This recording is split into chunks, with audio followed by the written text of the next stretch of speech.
everyone, how are you? It's Casey. Today I just wanted to make sort of a fun little video. I don't even know what to call this video. It was just something that I've been wanting to do, and I wanted to share it in a way to motivate you or inspire you, but I wasn't even really quite sure what I'm going to say. Basically, I just wanted to show you my first dolls compared to my newest, most recent dolls. Because I have a supply business for my Blythe dolls, and then I sell patterns for my cloth dolls, I often get new makers in both of my shops who are learning to make dolls, whichever type that is. They're learning, and often in any art genre, you hear a lot of, I'll never be good enough, I'll never get better, I'm not good, why are you so good? And so sometimes it's fun to look back, and we do this often with photos, but I recently came across both of my first dolls, my first Blythe doll and my first cloth doll, when I was preparing for the presentation at Queens of the Doll Aisle, and it inspired me to make this video because I had a finished Blythe doll that was somewhat similar and a finished cloth doll, and so I thought we'd kind of look at them and compare them, just so you can see the progress. I just think it's helpful sometimes to stop and look. So let's look at my little cloth doll first. So again, this was my very first cloth doll.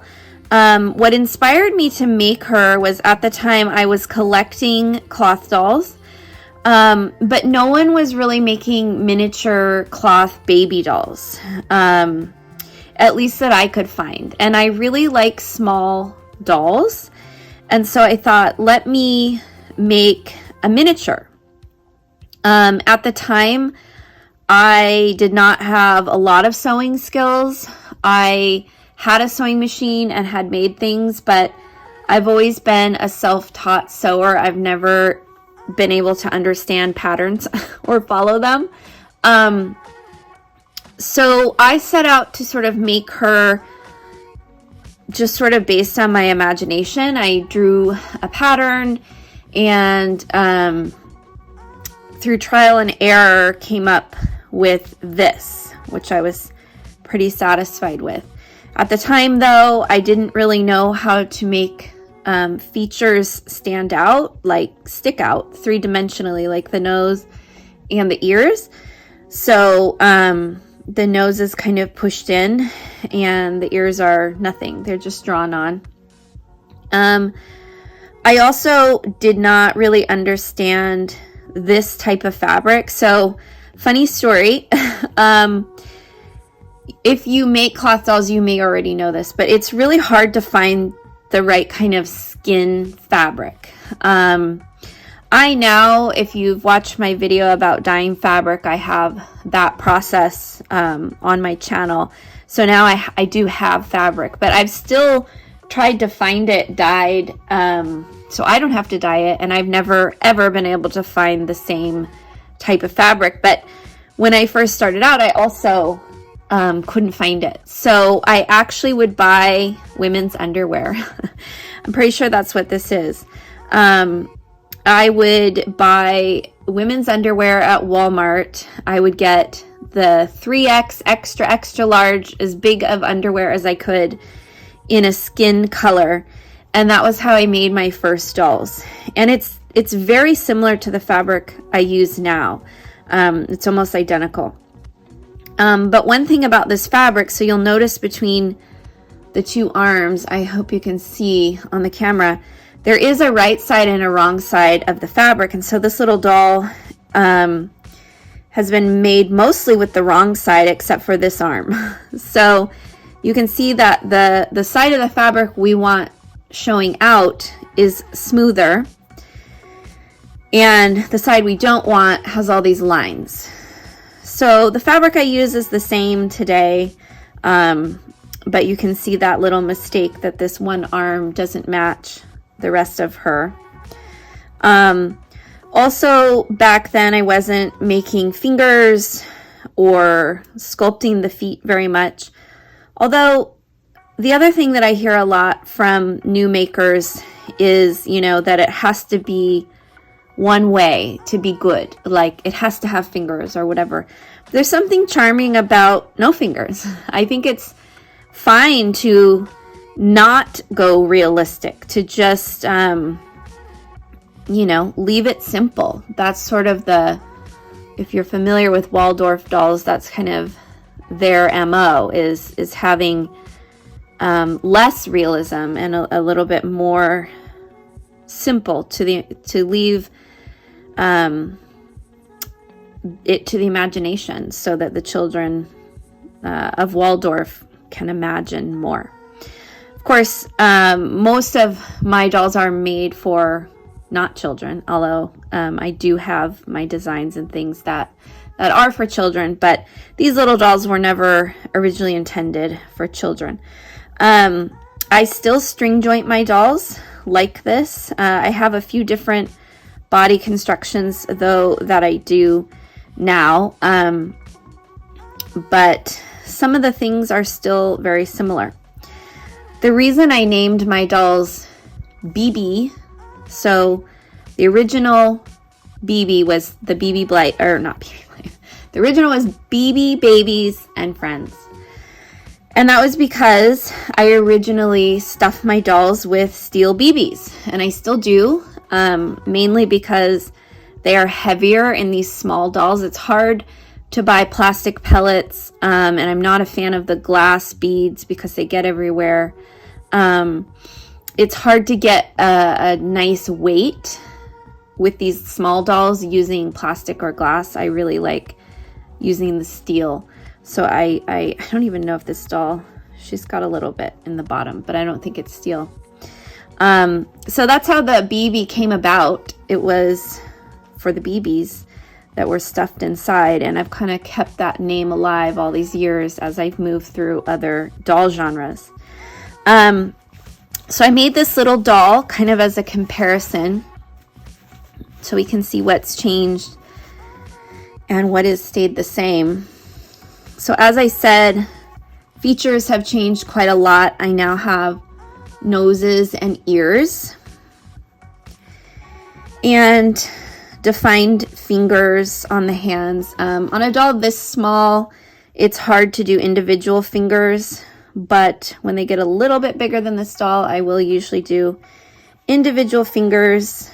We've got some toes going on. I still string joint the arms on this little one, but not the legs. They're all one piece.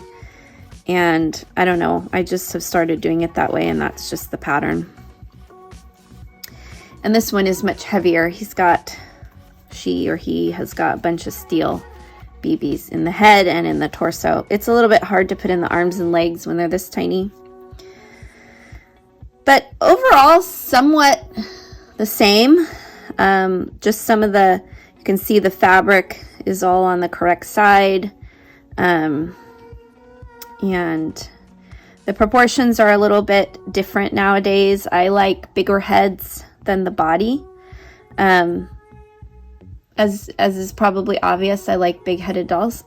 So my cloth dolls' heads have grown bigger in proportion over the years, but still you can tell it came from the same maker. I hope you can. So those are my little cloth dolls. This doll is brand new and is going to be available here soon. I just wanted to have a comparison. So those are my cloth dolls. Of course, now I have cloth dolls in all different sizes, big dolls, small dolls, whatever. Haven't talked a lot about my cloth dolls recently, so I'll put a link to that shop if you haven't heard of it. I do have patterns and some things that are great for Christmas. Christmas time for those dolls are pretty popular. So, Blythe. So the cloth dolls I have made since probably, I'm trying to think when I started, probably 2012. No, earlier than that, 2010, somewhere in there, a long time ago. I made them a long time, and still do when I feel like it. I don't run them so much like a business. I kind of just work on them when I feel like it. It's sort of like crochet for some people. It's meditative for me because I've done them so long. They don't take much brain power to work on. So I do still work on those, but in 2016, well, 2015 is when I started with Blythe, but I really got going in 2016. Since then, I've pretty much focused on Blythe primarily. And this was the very first doll. So I had some Blythe dolls back in 2007. And when I moved to Mexico, I had sold most of my doll collections and didn't have any in 2015 when I first saw a customized doll. So back when I had Blythe dolls, people were changing their wigs and redressing them, and there was some photography back then, but I hadn't seen a custom until 2015, and I fell madly in love with the customs. And like most people, especially if you're new and you're watching this story may sound familiar. I found the fake dolls on AliExpress pretty quickly and ordered this doll. The first doll that arrived, this one, was smashed. My very first experience, the doll was smashed. And the seller did resend, a replacement. I was going to see, you can still see where she was cracked. But while I was waiting for the replacement, because back then it took even longer. I mean, now AliExpress is kind of hit or miss. But back then it was taking at least 4 weeks to arrive. So I was super disappointed. I'd waited a really long time, and then she showed up completely broken. And waiting on the replacement, I decided to just go ahead and customize her. And so I did. And this was my very first doll. I still use most of the same tools. But one of the things that I've noticed over the years from helping new customizers is that usually this is a very typical look for someone's first doll as far as the lips go. What I'd say is very different now for me is the understanding of the way that the plastic works, as well as helping that lip line be thinner, like the mouth is closed. Most of the time, first-time customizers do something similar where the lips look sort of flat and stretched out. They rely heavily on paint to make the lips instead of sculpting the plastic, which is something I think is a huge difference for me now. Her eyelashes are kind of wonky too, and I thought I'd replace them, but decided I didn't want to deal with it right now. The other thing that I think has changed a lot for me is the hair. So I rely less now on the factory hair and try to really work on the personality of the doll regarding the hair. That's another thing that I notice a lot in new customizers is not a lot of attention on the hair. I think because it's difficult. I get asked to do haircuts, and I used to do them, but they're really time consuming.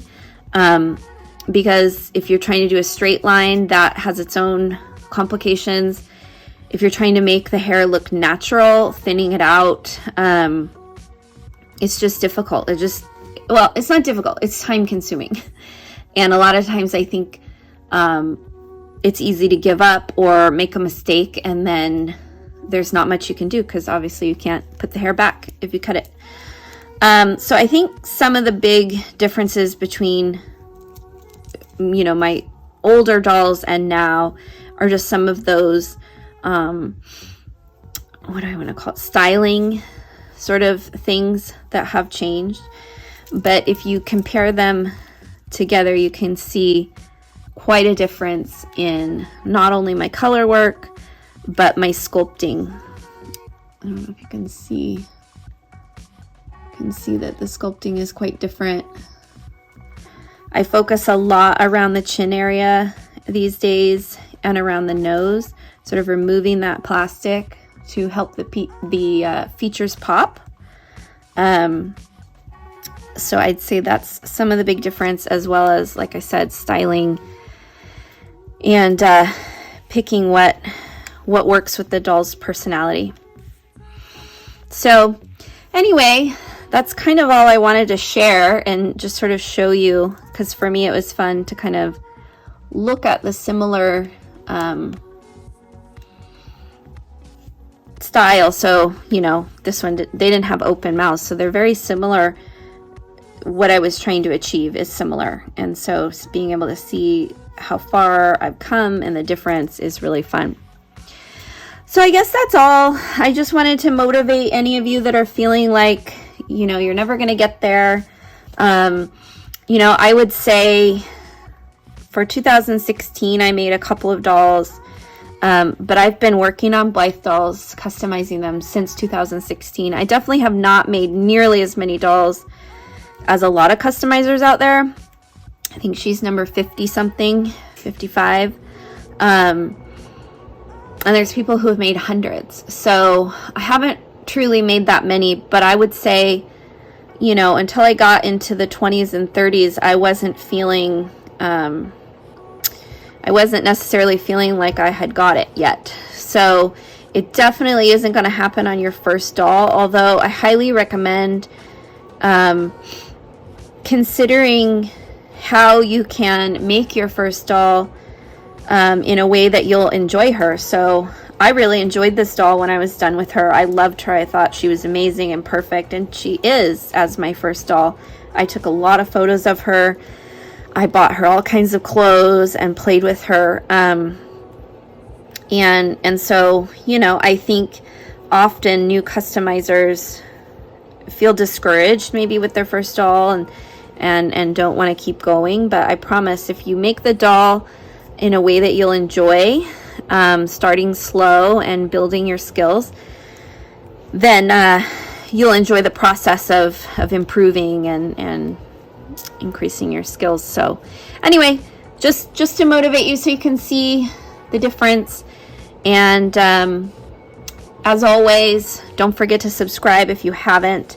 I'm always trying to work on new videos, just don't always have a lot of time, but I always have ideas of things, and I always want to check in with you all. So please subscribe, and that's it. I hope you're all well wherever you are, and I'll see you all again soon. Bye.